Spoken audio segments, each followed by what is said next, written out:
Tapos pinapupunta kami ng orto, wala naman po silang MRI. Kailangan po ng may MRI po, sir. Tinanggihan kayo ng PGH? Opo.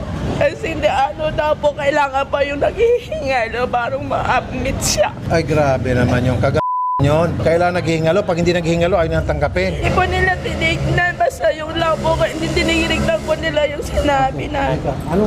Anong name mo? Chungo. Ilang taon ka na? 12. Well, ano naramdaman mo? Sakit. Saan? Saan ang sakit sa'yo? Anong nangyari sa kanya? Nahulog siya, na aksidente? Nagtatrabaho po ako sa Kalinga. Iniwan ko yung mga anak ko sa Nueva Vizcaya kasi wala silang ina. Okay. Ang nanay ko lang pong nag-aalaga.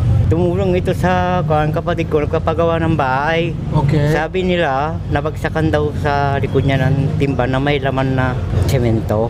Napagsakan ka? Kailan to nangyari? Noong grade 4